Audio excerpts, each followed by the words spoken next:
Hi friends. I am Joy. And I am Jennifer. Welcome to the world of communication. So, today we are going to show you the evolution of communication. What differentiates us human from animals is the way we communicate with each other. Here we will show you a brief history of how communication system evolved. The whole journey of communication started with the caveman. The cavemen used to gather around fire to discuss their day-to-day activities. We can compare this to modern-day social networking sites such as Facebook. The one sudden day they decided to record their activities or knowledge. The cavemen then started to inscribing on the caves. We can compare this to modern-day blogging. The problem with this communication method was it was localized. When people started moving out of the cave, long-distance communication became very important. Smoke signal. This was the first long-distance communication. It was used in Northern America where each tribe has its own signaling system. A smoke from top of the hill signified danger. Smoke signal was also used in ancient China. The soldiers stationed at the Great Wall would alert for danger using smoke signal from tower to tower. In this way they could transmit message as far as 750 kilometers within a few hours. The smoke signal is still used in Vatican to indicate the selection of new pope.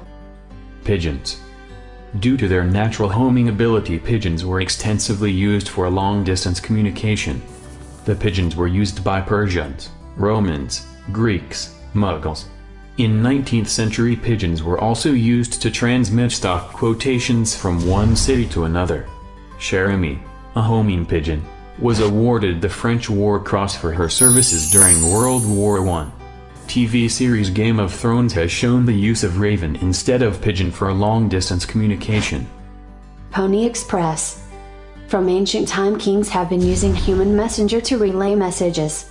Pony Express was the first of its kind mail service delivering messages, mails, newspapers and small packages by horseback using small relay stations.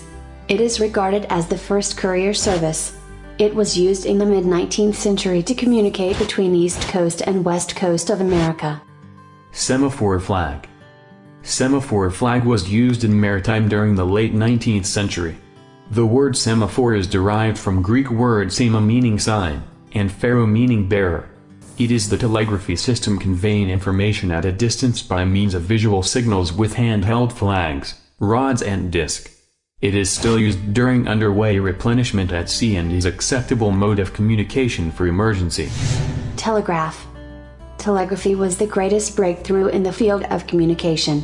Although the smoke signal and semaphore flags were different form of telegraphy, but the harnessing of electricity in the late 19th century gave birth to electric telegraphy.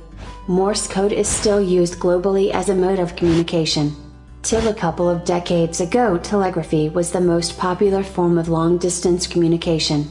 The US discontinued the use of telegraph in 2006.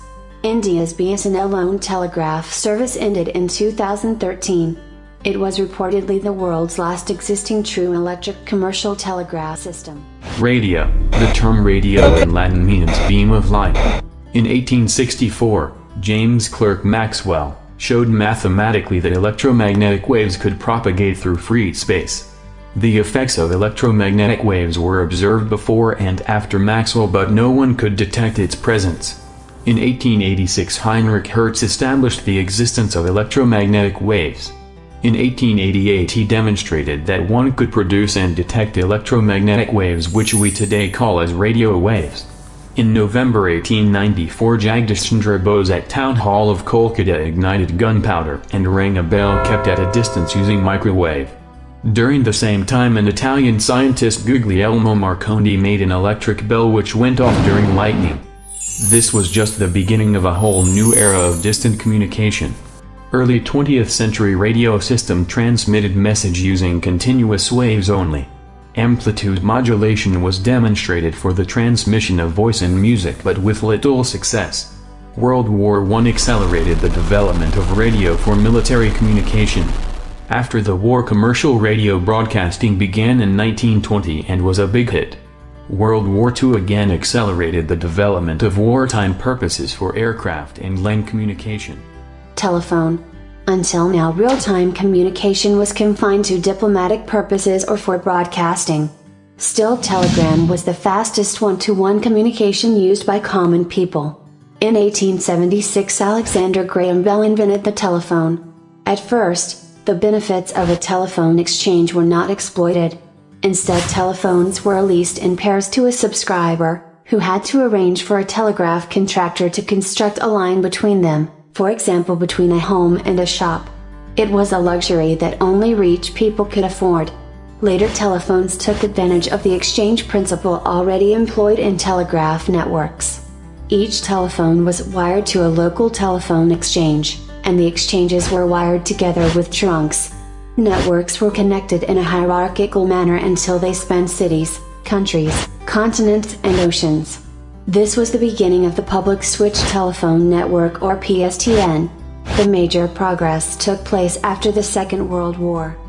So friends, here we have seen history of communication started from caveman to telephone. But this is just the beginning of a golden era in the field of communication. In the next video we will talk about how communication system evolved from wired to wireless and local to global. Also, we will see the role of government to regulate wireless spectrum, and role of private companies to develop existing network of fourth generation. So friends, don't forget to subscribe our channel and like our videos. And stay tuned for upcoming videos.